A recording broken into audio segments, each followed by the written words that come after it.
رود کارون همیشه الهام بخش ترانه سرایان ما بوده و همچنان هم هست. از جمله کریم فکور، ترانه سرای خوب و پرکار رادیو که در ترانه شبیه از شبها یادی از کارون خاطر انگیز و زیبا کرده.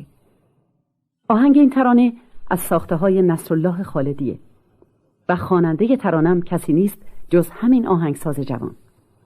گوش می‌کنیم به ترانه شبیه از شبها با صدای گرم نصرالله خالدی.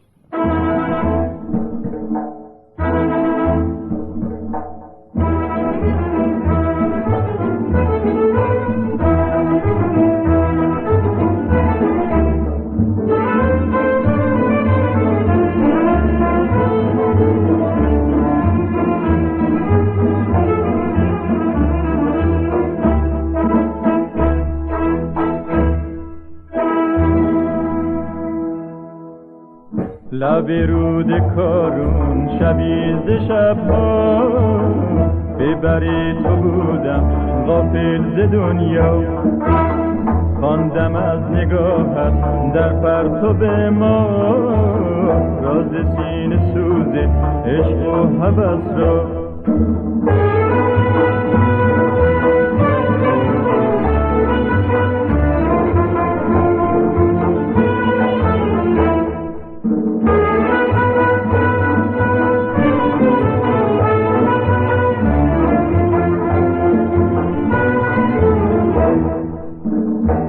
شب طلایی طی شد و در دل ما ماند از آن هوس‌ها خاطره فرزا.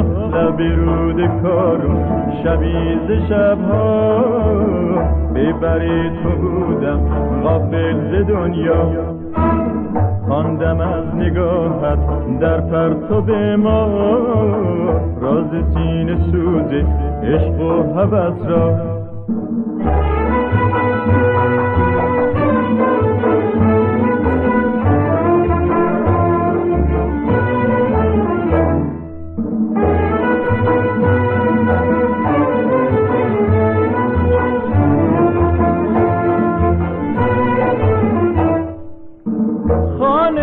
دل من بی تو صفا ندارم، هوس تو دارم چون و چرا ندارم.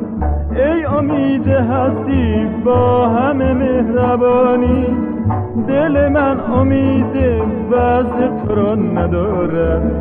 لب رود کارون شبیه ز شبها ببری تو بودم غافل ز دنیا، خواندم از نگاهت در زیر مهتاب راز سینه سوز عشق و هوس را.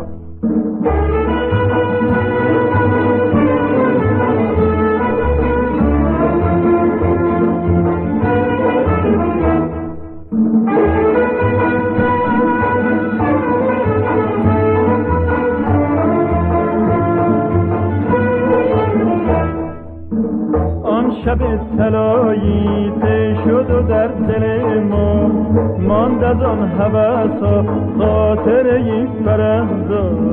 لب رود کارون شبیه ز شبها ببری تو بودم غافل ز دنیا، خواندم از نگاهت در پرتو ما راز سینه سوز عشق و هوس.